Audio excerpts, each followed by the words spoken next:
મુક્તિ બંધન ભાગ 2 ચેપ્ટર 49। રવિવાર 26 જાન્યુઆરીની સવારે વિરામવિલામાં સુનકાર વ્યાપી ગયો હતો। મકાન બંધાયા પછી ઘર આખું ખાલીખમ લાગે એવો કદાચ આ પહેલો જ પ્રસંગ હતો, પરંતુ એ સુમસામ મકાનમાં બીજા માળે સાવ એકલા બેઠેલા ચારુબેનના હૃદયમાં લાગણીઓનો ઝંઝાવાત ફૂંકાઈ રહ્યો હતો। એક તરફ વૈભવના વિયોગનો વિષાદ હતો, બીજી બાજુ પતિના વમનસ્ય ભર્યા વલણનો વલોપાત હતો, તો ત્રીજી તરફ 34 વર્ષ પછી પ્રથમ પુત્રને પામવાના પરમ સંતોષનો પમરાટ હતો। ત્રણે બાજુથી આવી ભયાનક ભીષની ઝીક જીરવીને પોતે 10 દિવસ કેમ વિતાવી શક્યા એ ખુદ ચારુબહેનને જ સમજાતું ન હતું। હું મારા નિર્ણયમાં મક્કમ છું, તું મક્કમ નહીં, મૂઢ બની ગઈ છે। તમે આજ સુધી તમારું ધાર્યું કરતા આવ્યા છો, અને આ બાબતમાં મારા સિવાય કોઈનું જ ધાર્યું નહીં થાય એ તું નહીં સમજે તો પસ્તાવાનો વખત આવશે। એ શબ્દો સાથે આગલી રાત્રે ઈશ્વરભાઈ વિરાણીએ બેડરૂમના પાર્ટીશનનો દરવાજો પત્નીના મોં સામે એવી રીતે ભીડી દીધેલો કે પતિ પત્ની વચ્ચે હંમેશાનું પાર્ટીશન થઈ ગયું હોય। 26મીના પ્રજાસત્તાક પર્વના દિવસે સગા સંબંધીઓને શોકમાંથી મુક્ત કરી દેવાનું પહેલેથી જ ગોઠવાઈ ગયું હતું। વૈભવના અસ્થિફૂલ પધરાવાની સાથોસાથ ઉત્તર ક્રિયા સમાપ્ત કરવા માટે કુટુંબીજનો વહેલી સવારે નાસિક રવાના થયા એ પહેલાં મહેમાનોને પણ વિદાય આપી દેવામાં આવેલી। લે આ દિલ્હીની એર ટિકિટ અને દિલ્હીથી હરિદ્વારની ટ્રેન ટિકિટ। વ્યાખ્યાનમાળાની સમાપ્તિની રાત્રે પતિ પત્ની એકલા પડતા જ ઈશ્વરભાઈએ ચારુબહેન સામે એક કવર ધર્યું ત્યારે એ પતિને ભાવશૂન્ય આંખે તાકવા લાગ્યા હતા। કાલે સવારે બધા જ મહેમાનો વિદાય થાય છે, તારા પેલા સાધુને વિદાય કરી દે છે, છતાં ન તો ચારુબહેને ટિકિટનું પરબીડિયું લેવા માટે હાથ લંબાવ્યો કે ન કોઈ હરફ ઉચ્ચાર્યો। કવરમાં 25,000ના ચેક સાથે 1100 રૂપિયા પણ રાખ્યા છે। ચેક તેના વ્યાખ્યાનનો પુરસ્કાર છે અને રોકડા રૂપિયા સાધુ તરીકે દક્ષિણામાં આપ્યા છે। દક્ષિણા? કોઈએ છાતીમાં જોરદાર મુક્કો માર્યો હોય તેમ ચારુબહેન 2 ડગલા પાછળ ધકેલાઈ ગયા। હું કાલે તમારી સાથે નાસિક નથી આવવાની। હવે ઈશ્વરભાઈને ધક્કો લાગ્યો, પરંતુ સત્વર ઠાવકાઈ ધારણ કરી લીધી। નાસિક જવા માટે 7 કારનો પ્રબંધ કર્યો છે। મારી સાથે ન આવવું હોય તો બા બાપુજીની કારમાં બેસજે। જ્યાં પ્રથમ ન જવાનો હોય ત્યાં હું નહીં જાઉં, તો તારા એ પહેલા ખોળાના દીકરા સાથે ઋષિકેશ જવા માટે તારી ટિકિટની પણ જોગવાઈ કરી દઉં। પહેલા ખોળાનો દીકરો? સાંભળ્યા પછી ચારુબહેનને તમર આવી ગયા હોય તેમ આંખો મીચી દીધી હતી। વૈભવની ઉત્તર ક્રિયા પૂરી થયા પહેલાં આ બાબતમાં કોઈ ચર્ચા નહીં કરવાનો મારો નિર્ણય તમે જાણો છો। તારા નિર્ણય કે ત્રાગાની મારા પર કોઈ અસર નહીં થાય એ સમજી લેજે ચારુ। તો તમે કેટલી હદે નિર્દય થઈ શકો છો એની પણ મને ખાતરી થઈ જશે। પાપીને માફ કરી દેવાની ચેષ્ટાએ હું દયા નથી ગણતો। નાસિક જઈ આવીને તમારા પાપ પુણ્યના ત્રાજવાને મને તોડજો, ત્યાં સુધી વૈભવને ખાતર ચૂપ રહેજો। હવે પછી ક્યારેય વૈભવને આપણી વચ્ચે નહીં લાવતી। તમે પોતે જ હંમેશા વૈભવની વચ્ચે આવતા હતા, અને હવે શટ અપ કહી ઈશ્વરભાઈએ તકરારનો તાર કાપી નાખતા પૂછ્યું હતું, તું નાસિક કેમ ન આવી એવું કારણ સૌને શું આપવાની છો? એ જ કે આ ઘરને ક્યારેય તાળું માર્યું નથી એટલે હું રોકાઈ ગઈ છું। ત્યાર પછી મક્કમતા અને મૂળતાના સામસામા શબ્દ પ્રહારો સાથે વિસંવાદથી ખદબદતા સંવાદોનો અંત આવ્યો હતો, અને આખી રાત જાગતા રહીને વિતાવી હોવા છતાં ચારુબહેન બધા નાસિક જવા ઘેરથી નીકળી ગયા પછી પોતાના બેડરૂમની બહાર આવ્યા હતા। નોકરોને 26 જાન્યુઆરીની છુટ્ટી આપી દઈ જાતે ચા બનાવીને પીતા અગાઉ દબાતા પગલે એ પહેલા માળે ગયા ત્યારે હૃદયમાં ફફડાટ હતો। મારો પ્રથમ ચાલ્યો તો નહીં ગયો હોય ને? પરંતુ તેના ઘરનો દરવાજો હળવેકથી ઉઘાડીને અંદર ડોક્યું કર્યું તો પદ્માસન વાળીને ધ્યાનમાં લીન બેઠેલા પુત્રને જોઈ મનમાં પડઘો પડ્યો, મારો પ્રથમ માની આજ્ઞા વિના કોઈ પગલું ભરે જ નહીં ને? 25 વટાવી ચૂકેલા આજના કોઈ યુવાન માટે માતા આવું આત્મગૌરવ અનુભવી શકે નહીં, પરંતુ ગુરુજીની દીક્ષા નહીં તો પણ શિક્ષા લઈને આવેલા પુત્ર બાબતમાં ચારુબહેનને 100%ની ધરપત હતી। ભલે ને પોતે એને સ્તનપાન ન કરાવ્યું હોય, એને પારણે ઝુલાવીને હાલરડા ગાયા ન હોય, અરે 4 દિવસનો હતો ત્યારે ત્યજી દીધા પછી 34 વર્ષનો થયો ત્યાં સુધીમાં પોતે એને ક્યારેય જોવા પણ પામ્યા ક્યાં હતા? અરે આ પ્રથમ પુત્રને જોવા માટે 34 વર્ષમાં 32 વખત તો પોતે ગુરુજીના દર્શને જઈ આવ્યા હતા। એક જ વાર, બસ એક જ વાર મારા પ્રથમને દૂરથી નિરખી લઉં, એ કેવો દેખાય છે, કેવું બોલે છે, શું ખાય પીવે છે, શું ઓઢે પહેરે છે એટલું જોઈ જાણી લઉં એટલે મારા જીવને ટાઢક થાય. પરંતુ દરેક વખતે એમનો ફેરો ફોકટ જતો. પગલા પરથી માણસના આગમનનું પ્રયોજન પારખી લેનાર, ભક્તો ભાવિકોના અકળમનનો તાક પામી જનારા અને ભૂત, વર્તમાન તથા ભવિષ્યના ભેદ ઉકેલી શકનારા ગુરુ દયાનંદજી કદાપી પ્રથમને એની માતાની નજરે ચડવા દેતા નહીં. અને ચારુબહેન પોતે તો પ્રતિજ્ઞાબંધ હતા. પ્રથમને તેમના શરણમાં લેતા પહેલા ગુરુજીએ છોકરાના માથા પર હાથ મૂકીને સંકલ્પ કરાવ્યો હતો. હું ચારુલતા પ્રતિજ્ઞા કરું છું કે હવે પછી ક્યારેય મારા આ પુત્ર વિશે કોઈ પ્રકારની પૂછા કરીશ નહીં, એના અસ્તિત્વની કોઈને જાણ કરીશ નહીં અને એ આપમેળે પાછો ન મળે ત્યાં સુધી કદાપી તેના પર માતા તરીકેનો હક બજાવીશ નહીં. એક તરફ પ્રથમને નિરખી લેવા માટે માતા તરફડતી હતી, તો બીજી બાજુ તેના વિશે પૂછા ન કરવામાં પ્રતિજ્ઞા જીભને જકડી રાખતી હતી. ગુરુજીએ વરદાન આપ્યું કે દેવી, તમે સદૈવ 2 પુત્રોની માતા બની રહેશો. ત્યારે એ વરદાનની ભીતર છુપાયેલા અભિશાપનું એમને ક્યાં ભાન હતું? પ્રથમ હવે કદાપી પાછો નહીં મળે એવું સ્વીકારી લઈને મનોબળની મુઠ્ઠીમાં મમતાને ભીસી દેવા માટે એ મનને તૈયાર કરતા હતા, ત્યાં એ અચાનક આવી ચડ્યો તો ખરો, પણ વૈભવના બદલામાં. તમે અહીં ક્યારના ઊભા છો માતૃશ્રી? સમાધિમાંથી બહાર આવી પુત્રે આંખો ઉઘાડીને દરવાજે ઊભેલી માતાને પૂછ્યું. ત્યારે ચારુબહેન પોતે જ વિચાર સમાધિમાંથી ઝબકી જતા સજાગ બની ગયા. માતૃશ્રીનું સંબોધન સાંભળવા નહીં ટેવાયેલા ચારુબહેન ઘડીભર પુત્રના મુખભાવ નિહાળતા રહ્યા. મમ્મી જેવી મીઠાશ એ સંબોધનમાં ભલે વર્તાતી ન હતી, પણ માતા પ્રત્યેનો કેટલો બધો આદરભાવ વ્યક્ત થતો હતો માતૃશ્રીના ઉદ્ગારમાં. ઘરમાં હું સાવ એકલી હતી પ્રથમ, નિશ્વાસ સાથે બોલતા ચારુબહેન ઉઘાડા ડીલે અને ખુલ્લે માથે બેઠેલા પુત્રની નજીક ગયા. ગોરો દેહ, સાફાથી ઢંકાયા વિનાનું વિશાળ કપાળ અને ગરદન સુધી આવતા લાંબા વાળ. એ સ્વરૂપમાં પુત્ર જાણે કોઈ રાજકુંવર જેવો દેખાતો હતો. દેહથી એકલા હોઈએ ત્યારે પણ મનથી આપણે એકલા નથી થતા હોતા. માં. પહેલીવાર એણે માનું સંબોધન ઉચ્ચાર્યું એ ચારુબહેનને બહુ મીઠું લાગ્યું, પરંતુ એના કરતાંય એની વાણીમાં રહેલું સત્ય તેમને વિશેષ સ્પર્શી ગયું. દીકરાએ સાચું જ કહ્યું, હું એકલી હતી, છતાં એકલી ક્યાં હતી? પ્રથમ, આજે તારા માટે દૂધ નાસ્તો લઈ આવી નથી.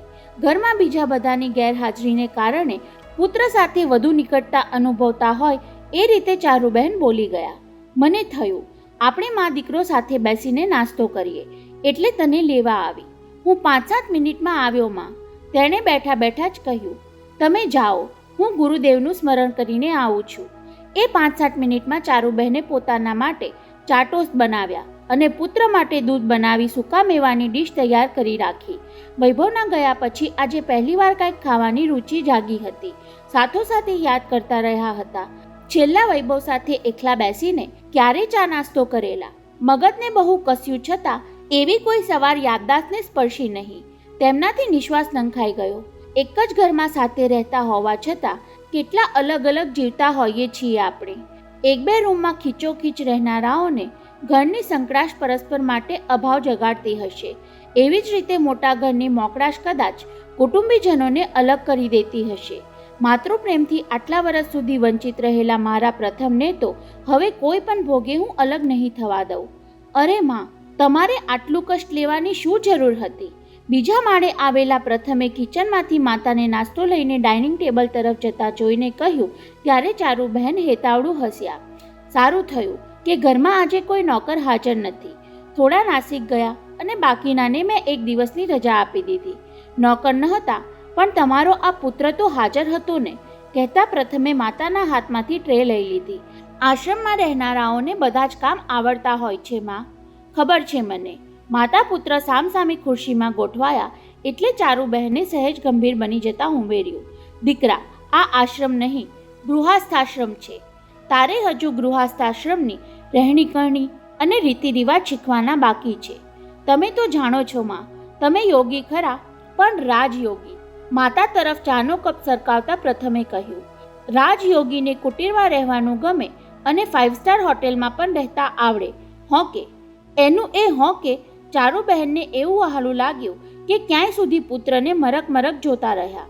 એક વાત કહું, પૂછીને પ્રથમે કહી પણ દીધું. આટલા દિવસ તમે મને કેસરિયા દૂધ સાથે ફ્રૂટ અને ડ્રાયફ્રૂટ આપતા હતા, છતાં હું કાંઈ બોલ્યો ન હતો. કેમ? તને એ ભાવતા નથી? ભાવથી પીરસાય એ બધું જ ભાવે માં, પણ તમારા અને મારા વચ્ચે આ ભેદભાવ શું કામ? આવી જુદાઈ કેમ? દીકરા, તને શું ભાવે છે એ પૂછ્યા જાણ્યા વિના મેં આટલા દિવસ તને સાધુ તરીકે લોક લાજે આ બધું પીરસતી રહી. તો પછી કઈ પ્રથમે બંનેના નાસ્તાની અદલા બદલી કરી નાખતા કહ્યું, આજે તમે દૂધ ફ્રૂટ લો અને હું ચા ટોસ્ટનો સ્વાદ માણું. ત્યારે ચારુબહેન પૂછવા જતા હતા કે તને ચા ભાવશે ખરી? પણ તુરત જ થોડી વાર પહેલાં દીકરાએ કહેલા શબ્દો યાદ આવી ગયા. ભાવથી જે પીરસાય તે બધું જ ભાવે. એટલે તેમણે જુદી રીતે પૂછા કરી. પ્રથમ, ત્યાં આશ્રમમાં તો ચા પીવાનો બાદ હશે ને? તમે એમ માનો છો કે આટલા વર્ષ હું આશ્રમમાં જ રહીને મોટો થયો હતો? તો અચાનક સામેથી વાત ઉચ્ચારી એટલે ચારુબહેનનું મન ઉછળી પડ્યું. તું ક્યાં રહેતો હતો? શું કરતો હતો? એ બધું કહે ને પ્રથમ. બધું તો એક સાથે કેમ કહી શકાય માં? હું 5 વર્ષનો થયો એટલે ગુરુજીએ 4 વર્ષ હરિદ્વારની સંસ્કૃત પાઠશાળામાં ભણવા બેસાડ્યો હતો. ત્યાર પછી 2 વર્ષ આશ્રમમાં શિક્ષણ આપી યોગીજીએ મને દિલ્હી ભણવા મોકલ્યો હતો. દિલ્હી? ચારુબહેન ગુરુજી પ્રત્યેના કૃતાર્થ ભાવે બોલી ઉઠ્યા. દિલ્હીમાં તું ભણી આવ્યો દીકરા? મારા શિક્ષણમાં શાળા કોલેજ જેવો અભ્યાસક્રમ ન હતો. દરેક વિષય વિવિધ વિદ્વાનના ચરણોમાં બેસીને શીખ્યો છું. છતાં કોઈએ નથી લીધી મારી પરીક્ષા કે નથી આપી કોઈ ડિગ્રી. ત્યારે ચારુબહેન બોલવા જતા હતા કે દીકરા, કાલે મહાભારત પર તારું વ્યાખ્યાન સાંભળીને સેંકડો શ્રોતાઓએ તાળીઓના ગડગડાટથી તને બિરદાવ્યો અને પંડિત ધુરંધરજી જેવા મહાવિદ્વાને મુક્ત કંઠે તારી પ્રશંસા કરી. એનાથી વધારે મોટી ડિગ્રી બીજી કઈ હોઈ શકે? પરંતુ એ શબ્દો તેમના ગદગદ થતા કંઠમાં જ ભીંજાઈ ગયા. કેસરિયા દૂધનો ગ્લાસ મોઢે માંડીને તે પરાણે ગળે ઉતારી ગયા. પ્રથમ, તું નાસ્તો કરી લે, હું હમણાં આવી, કહેતા એ ઊભા થયા. એક તો વૈભવની યાદથી આંખોમાં ઉભરાઈ આવેલા આંસુને રોકી દેવા માટે અંદર જવું જરૂરી હતું. અને બીજું કારણ, લે પ્રથમ, પહેરી લે. 2 મિનિટ પછી પોતાના બેડરૂમમાં તે પાછા ફરી ચારુબહેને રેશમી કુર્તા પજામાની જોડી પુત્ર સામે ધરી. હું જ સૌ પ્રથમ તને આ પોશાકમાં જોવા માંગુ છું. ત્યારે પ્રથમના સૌમ્ય ચહેરા પર સહેજ સળવળાટ થયો. એક દ્રષ્ટિ કપડા પર કરીને તેણે માતા સામે જોયું. આની શું જરૂર છે માં? 2 જોડી કપડાં હું સાથે લાવ્યો છું. ત્યારે ચારુબહેન પુત્રની નિકટ ગયા. તેનું મુખ બંને હાથમાં લઈ નજરથી હેત વરસાવી ભાવ વિભોર સ્વરે અને સંવેદના ભર્યા હૈયે કહ્યું, દીકરા, હું તને સાધુમાંથી સંસારી બનાવવા માંગુ છું. ચારુબહેનને હતું કે આટલું સાંભળીને પુત્ર હેપતાઈ જશે, પણ એ તો મધુરું હસતો હતો. પરંતુ માં, મને ગુરુજીએ દીક્ષા જ નથી આપી, પછી હું સાધુ શેનો ગણાવું? છતાં આ ભગવા વસ્ત્રોમાં સંસારીઓની નજરે તું સાધુ જ દેખાવાનો, અને તારી આમાં સંસારીઓમાંની એક જ છે ને? ત્યારે માતા પરથી નજર હટાવી લઈ પ્રથમ રેશમી વસ્ત્રો પર હાથ પસવારતો થોડીવાર આંખો મીચીને બેસી રહ્યો. ના, એના મુખ પર સુવાળા સ્પર્શની કોઈ ઉત્તેજના ન હતી. હા, દ્વિધા અને અકળામણની રેખાઓ ઉપસીને અદૃશ્ય થઈ ગઈ ખરી. એ કહી શકે તેમ ન હતો કે માં, તું મને સંસારમાં લાવવા માંગે છે, પણ પિતાજીએ તો પહેલે જ દિવસે મને જાકારો સંભળાવી દીધો છે. મારા કારણે તમારા બે વચ્ચે ઘર્ષણ થાય, મારા પગલે તમારા સંસારમાં આગ ચંપાય, એવા સંસારી થવામાં સાર્થકતા કેવી? શું વિચારે છે પ્રથમ? પુત્રના માથા પરથી સાફો ઉતારી લઈ તેના લાંબા વાળમાં હાથ પસવારતા ચારુબહેને પૂછ્યું, સંસારમાં પ્રવેશ કરતા સંકોચ થાય છે? પત્ર દ્વારા તો ગુરુજીએ તારી સોંપણી મને કરી દીધી છે ને, તો પછી? અને પ્રથમને વિદાય આપતી વખતે ગુરુજીએ કહેલા શબ્દો યાદ આવી ગયા. જતાં જતાં સાંભળતો જા વત્સ, બધા કહે છે કે સંન્યાસી થવા માટે તપ કરવું પડે છે, પરંતુ સંસારમાં પાર ઉતરવા માટે ઓછી તપસ્યા નથી કરવી પડતી. મને શ્રદ્ધા છે કે દરેક કસોટીમાં તું અડગ રહીને આગળ વધીશ, માતાને આજ્ઞાવશ રહી સૌનો સંસાર ઉજાડીશ. ગુરુજીએ માત્ર શિખામણ નહોતી આપી, એ એમનો સંદેશ પણ હતો. ભલે માં, હું કપડાં બદલીને આવું છું, કહી રેશમી વસ્ત્રો હાથમાં લઈ તે આજુબાજુ જોવા લાગ્યો. એટલે ચારુબહેને આંગળી ચીંધી, ત્યાં તારા દાદાજીના ખંડમાં જા. સંસારમાં રહીને સાધુ પ્રકૃતિ ધરાવનાર આ ઘરમાં એક જ છે, હું જાણું છું. મોતીલાલ માસ્તરના ખંડ તરફ જતો પ્રથમ કહેતો ગયો, દાદાજી સાચા અર્થમાં શિક્ષક રહી ચૂક્યા છે, એટલે તો મને પણ એમની પાસેથી ઘણું ગ્રહણ કરવા મળશે. પુત્રના આ શબ્દો સાંભળીને ચારુબહેનનો ચહેરો પુલકિત બની ગયો, સાથોસાથ નિશ્વાસ પણ નંખાઈ ગયો. આ ઘરના માણસોએ દાદાજી પાસેથી થોડું થોડું ગ્રહણ કર્યું હોત તો લક્ષ્મીની સાથોસાથ અહીં સરસ્વતીનો પણ વાસ હોત. અને 2 મિનિટ પછી દાદાજીના રૂમમાં કપડાં બદલીને બહાર આવતા પુત્રને જોતા જ ચારુબહેનની આંખોમાં સુખદ આશ્ચર્ય અંજાઈ ગયું. હજુ હમણાં જ જોયેલો પ્રથમ માત્ર પહેરવેશની અદલાબદલીથી કેટલો બધો જુદો દેખાવા લાગ્યો. અરે, એને સંસારી વેશમાં જોઈને તો એના પ્રત્યેનો મારો ભાવ પણ કેવો પલટાઈ ગયો. ભગવા વસ્ત્રોમાં હું એને દીકરો કહેતી, છતાં હૃદયમાં થડકો હતો. એના પર વહાલ વરસાવતી ત્યારે કંઈ કચવાટ થતો. એ પુત્ર છે એમ જાણવા છતાં સાધુ સ્વરૂપમાં જોઈને આપોઆપ પૂજ્યભાવ જાગી જતો. એને બદલે અત્યારે એને જોતા જ હૃદય સ્નેહભાવથી છલકાવા લાગ્યું. ચારુબહેન ઘડીભર મીઠી મૂંઝવણમાં પડી ગયા. પુત્રને છાતીએ વળગાડું કે તેના મુખને ચુમ્મીઓથી ભીંજવી દઉં, પરંતુ એ પહેલાં, માં, હવે હું સંસારી જેવો લાગુ છું ખરો? એવું કહેતો પ્રથમ માતાની ચરણોમાં નમી પડ્યો. માં, આશીર્વાદ આપો. હું તો આશીર્વાદ આપવાની દીકરા, કહેતા બંને બાવડા ઝાલી તેને ઊભો કર્યો. પછી તેના સોહામણા મુખને એ નિરખતા રહ્યા એટલે પ્રથમે જ કહેવું પડ્યું, એવા આશીર્વાદ તો તને ગુરુજી જ આપી શકે મારા પ્રથમ. કહેતા ચારુબહેને બંને હાથના આંગળા વાળી લમણા પર દબાવી ટચાકા ફોડ્યા. હું તો તારા દુખણા લઈને ધન્ય થઈ ગઈ. સંસારના સર્વે દુઃખો તારી આમાને ભાગે આવે. નહીં માં, તેના બંને ખભા પર હાથ મૂકી ચારુબહેનને અધવચ્ચે રોકીને બોલી ઉઠ્યો, જુવાન દીકરા પર પડનારા દુઃખોનો બોજ માતાએ શું કામ ઉપાડવો જોઈએ? શ્રવણની જેમ માતા પિતાને કાવડમાં ખભે ઊંચકીને જાત્રા ભલે ન કરાવી શકું, પણ એમની જીવનયાત્રાના અંતિમ વર્ષોની આધિ વ્યાધિ અને ઉપાધિ મારા શિરે ઉપાડી લઉં તોય મારો આ સંસાર પ્રવેશ સાર્થક થયો ગણાય. બસ દીકરા, સદા તું આવો જ ગુણવાન રહેજે. કહેતા ચારુબહેને વાલપૂર્વક પુત્રનું માથું પસવાર્યું. બીજા કોઈની તો ખબર નથી, પણ તારી માતા હોવા બદલ મારું જીવન જરૂર ધન્ય અનુભવશે. ગુણવાન કેટલો રહીશ એની તો ખબર નથી, પણ સદાય તમારો આજ્ઞાંકિત પુત્ર બની રહેવાનો જરૂર પ્રયાસ કરીશ માં. સારું થયું તે આ વાત ઉચ્ચારી. હાથ પકડી તેને દિવાનખંડમાં લઈ જતા ચારુબહેન કહેવા લાગ્યા, પ્રથમ, માતાના આજ્ઞાંકિત રહેવાની તારી ભાવનાને હું ગુરુજીના સાનિધ્યની કૃપા જ સમજું છું, પરંતુ શું માં? માતા પિતાની આજ્ઞા હંમેશા ન્યાયી હોય એવું બનતું નથી. ચારુબહેન જોખીને બોલતા હતા. વડીલો ગમે તેટલા પૂજ્ય ગણાતા હોવા છતાં આખરે તો એ પણ માણસ છે. હું માં છું એટલા ખાતર રાગદ્વેષ અને પ્યારવેરથી પર હોઉં એવું કેમ બને? એટલે જ કહું છું, મારી દરેક આજ્ઞા નહીં માની લઈશ. સાચા ખોટા, સારા નરસા, વ્યાજબી ગેરવ્યાજબીના ભેદ તું તારી વિવેક બુદ્ધિથી પારખ્યા પછી જ મારું કહ્યું માનવા જેવું છે કે નહીં તેનો નિર્ણય લેજે. મારી આજ્ઞા કરતાં તારા અંતઃકરણના અવાજને અનુસરજે. ભલે પછી મને તેનાથી દુઃખ થાય, પરંતુ અંતે તો તેમાં જ આપણા સૌનું સુખ સમાયેલું હશે. ચારુબહેન પુત્ર સામે જોઈને પૂછવા જતા હતા, હું બહુ બધું બોલી ગઈ ખરું ને?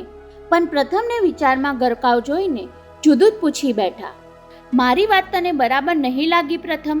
આ બધું મેં તને એટલા માટે કહ્યું કે સંસારમાં તારે માતા ઉપરાંત બીજા ઘણાનો વિચાર કરવો પડે એવું કંઈ ને કંઈ બન્યા કરશે. એ હું જાણું છું, અને એટલે જ તમને હાથ જોડીને એક પ્રાર્થના કરું છું. માતાને પ્રાર્થના કે યાચના કરવાની ન હોય, જીદ કરીને જોઈએ તે લાડથી માંગી લેવાનું હોય. તો માંગુ છું માં, તમારે માત્ર આ એક જ પુત્ર નથી, તમારા જીવનનું એકમાત્ર મધ્યબિંદુ નથી. બીજાને ખાતર મને ત્યજી દેવાનો સમય આવે તો જરા પણ અચકાતા નહીં. મારા પ્રત્યે કોઈ દયા કે અનુકંપા દર્શાવતા નહીં. ભલે સંસારમાં હું એકલો પડી જાઉં, અટૂલો થઈ જાઉં, છતાં મારું શું થશે એવા ભયથી મને પરાણે પકડી રાખશો નહીં. બસ આટલું જ માંગુ છું તમારી પાસે. પુત્રના પ્રત્યેક શબ્દને બીડેલી આંખે શ્વાસોચ્છ્વાસ દ્વારા અંતરમાં ઉતારતા ચારુબહેને ધ્રુજારી અનુભવી. ગુરુજીની સાથે રહીને આને પણ અગમના એંધાણ પારખી લેવાની સૂચ સાંપડી ગઈ લાગે છે. કટોકટી હવે થોડા જ કલાક દૂર છે. એનો અણસાર આ છોકરાને આવી ગયો હશે એટલે જ આવું બોલી ગયો. તો પછી અત્યારે જ બધી વાતની ચોખવટ શું કામ ન કરી લઉં? પરંતુ એ જ વખતે ઇન્ટરકોમની બઝર વાગી અને ચારુબહેનને મનસૂબો મનમાં દબાવી દઈ ઇન્ટરકોમનું રિસીવર ઊંચકવાની ફરજ પડી. કોઈ વિક્ષેપ ન કરે એટલા માટે તેમણે સવારથી બધા ફોનને નિષ્ક્રિય બનાવી દીધા હતા. ઘરમાં બીજું કોઈ છે નહીં, તો પછી ઇન્ટરકોમ કોણે વગાડ્યો? માફ કરના માતાજી, સિક્યોરિટી ગાર્ડ રાજેન્દ્રસિંહ इंटरकॉम पर कहतो હતો, गेट पर दो मेहमान आपको मिलने आए हैं. મહેમાન? આશ્ચર્ય પામીને ચારુબેન કહેવા જતા હતા કે જે હોય તેને કહી દે કે ઘરમાં કોઈ નથી, પરંતુ સામે બેઠેલા પુત્ર પર નજર પડતા જ એવો વિચાર વાળી લેવો પડ્યો. દીકરાને થશે કે આવું સરાસર અસત્ય બોલવાની પણ સંસારીઓની એક રીત ગણાતી હશે કે શું? કોણ મહેમાન છે કહીને તેમણે ઉમેર્યું, એમની સાથે ફોન પર વાત કરાવો. સામેથી અંગતુકોનો અવાજ સંભળાયા પહેલાં જ ચારુબહેને મનોમન નક્કી કરી લીધું કે આવનારને કહી દઈશ, મારી તબિયત બરાબર નથી, પ્લીઝ આજે મળવાનું રહેવા દો. પણ માસીબા, સામેથી ભવાનજી શેઠિયાની દોહિત્રી દેવકીનો મીઠો રણકો સંભળાતા જ આપોઆપ આવકારનો સાદ અપાઈ ગયો. અરે દેવકી, તું આવી છો? હા માસીબા, મારી સાથે અદા પણ આવ્યા છે. તમને બહુ ફોન લગાડ્યા પણ મેળ પડ્યો નહીં એટલે પૂછ્યા વગર આવી ચડ્યા. સારું થયું તું આવી ગઈ. દેવકીને આ રીતે ઘરમાં આવકારવાની ફરી ક્યારેય તક મળવાની ન હતી એ વિચાર તેમના મનમાં પ્રકટ્યો એટલે ઉમળકાભેર કહ્યું, ભાને લઈને આવી જા જલ્દી. હું ગાર્ડને કહું છું તમને બંનેને ઉપર લઈ આવે. કોણ જાણે કેમ દેવકીનું આમ આવી ચડવું ચારુબહેનને રચ્યું. જોકે પ્રથમની સાથે હજુ કેટલી જરૂરી વાતો કરવાની બાકી હતી. પોતે પુત્રને પૂછવા માંગતા હતા કે મેં તને જન્મ આપીને ત્યજી દીધો હતો, એ જાણ્યા પછી તારી આ માતા વિશે તને કેવા ભાવ જાગ્યા હતા, હૃદયના ટુકડાને કેવા સંજોગોમાં મારે સોંપી દેવો પડ્યો હતો, એ બાબત ગુરુજીએ તને કાંઈ કહ્યું છે ખરું? મારા પપ્પાની આવી આકરી સજા તારે પણ ભોગવવી પડી, છતાં મારા પ્રત્યે આટલો બધો પૂજ્ય ભાવ કેમ ધરાવે છે? લિફ્ટ ઉઘડવાનો અવાજ સાંભળી ચારુબહેન મહેમાનોને લેવા સામે ગયા. વ્યવહાર મુજબ હસતા મુખે આવો આવો કહેવા જતા હતા ત્યાં ભાન થયું કે હજુ વૈભવનો સોગ ઉતર્યો નથી એટલે માત્ર ખુલાસો જ કર્યો. ઘરનાસો નાસિક ગયા છે વૈભવની ઉત્તર ક્રિયા માટે, અમને નીચેથી જાણવા મળ્યું, કહેતા ભવાનજીભા લિફ્ટમાંથી બહાર આવ્યા. બહેન, મારા નસીબ પણ કેવા કે આ ઘરમાં સારા પ્રસંગે આવવાનું કદી બન્યું નહીં. આજે તો દેવકીએ જીત કરી લીધી કે યોગી પ્રથમાનંદ પાસે જવું છે, છતાં મેં કહ્યું કે આપણાથી ફોન કર્યા વિના ન જવાય. બોલતા બોલતા ભવાનજી શેઠિયા દોહિત્રી સાથે ચારુબહેનની પાછળ પાછળ દિવાનખંડમાં દાખલ થયા ત્યાં જ એમના પગ થંભી ગયા. સામે પ્રથમ હાથ જોડીને ઊભો હતો. નાના અને દોહિત્રી ઘડીભર એને ટગર ટગર જોતા રહ્યા, પછી પરસ્પરને જોવા લાગ્યા. શું આ એ જ હશે? પરંતુ ગઈકાલે એ સાધુ વેશમાં હતો અને આજે આમ અચાનક રેશમી વસ્ત્રોમાં કેમ? ચહેરે મોહરે અદલો અદલ એ જ હતો, છતાં આજે કોઈ રાજકુમાર જેવો દેખાતો હતો. કદાચ એક સરખા દેખાતા બે જોડિયા ભાઈમાંથી એક સાધુ અને બીજો સંસારી હોય એવું કંઈક હશે. ભા, તમે જેને મળવા આવ્યા છો એ છે આ પ્રથમ. ચારુબહેન પરિચયમાં આગળ કહેવા જતા હતા કે મારો પુત્ર પ્રથમ, પણ એમ કરવા જતાં અનેક પ્રશ્નોના જવાબ આપવાની સ્થિતિ પેદા થાય તેમ હતી એટલે સંયમ જાળવી લીધો. હજુ હમણાં જ મેં એના ભગવા ઉતારાવ્યા, કહેતા એ પુત્રની બાજુમાં ઊભા રહ્યા ત્યારે ભવાનજી શેઠિયાની પારખું નજરે બંનેના ચહેરા મોહરાનું સામ્ય પકડી પાડ્યું. અરે, આ તો મા દીકરા જેવા દેખાય છે. ભા, આમ વિચારમાં ઊભા છો કેમ? બેસો ને. પ્રથમની અસલિયતનો જલ્દી સ્ફોટ થઈ જાય એવું ન ઈચ્છતા હોય તેમ ચારુબહેને ભવાનજીભાનું ધ્યાન વાળી લીધું. તું પણ બેસ દેવકી. માસીબા, હું તો એમને.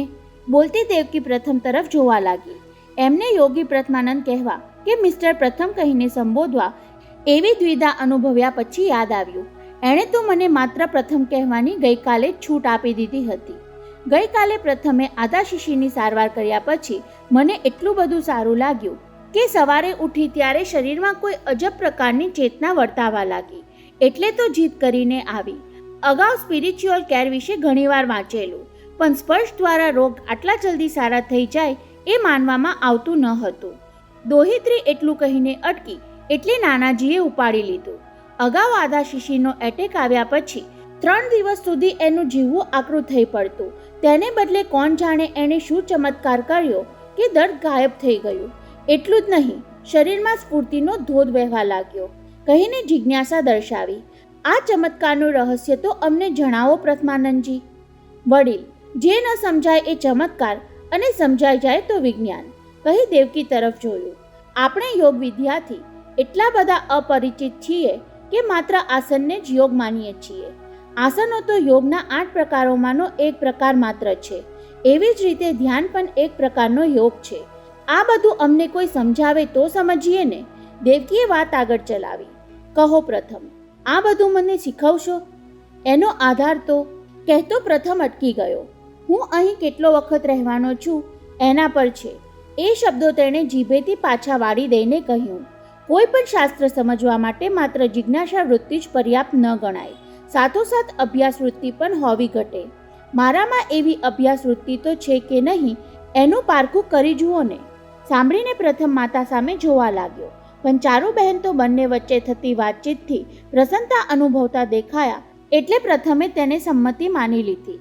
દેવકી, તમે સંસ્કૃત તો વાંચી સમજી નહીં શકો, એટલે મિરેકલ્સ ઓફ યોગ નામનો ઇંગ્લિશ ગ્રંથ મારી પાસે છે, એ તમને આપો. કહેતો એ ઊભો થઈ ગયો. નીચે જઈને લઈ આવું.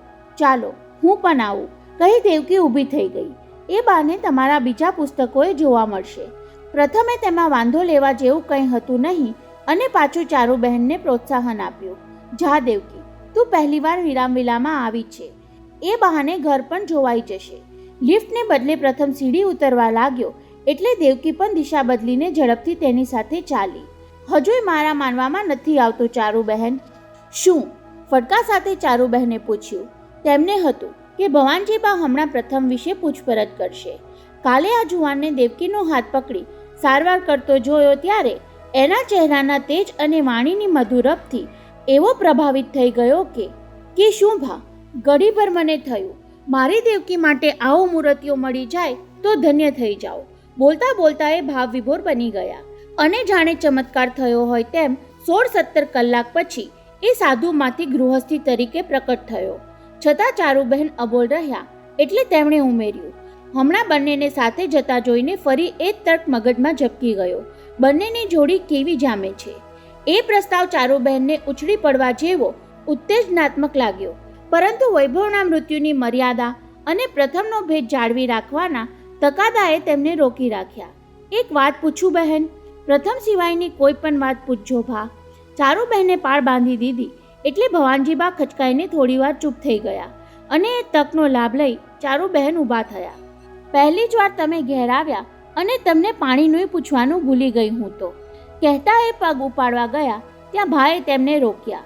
નહીં બેન, આજે રહેવા દો, બીજી વાર આવવાનું થશે ત્યારે વાત. બીજી વાર? ચારુબહેને બેસી જતા છાનો નિસાસો નાખી લીધો. બીજી વારની કોને ખબર છે? એક દ્રષ્ટિએ તમારી વાત સાચી છે.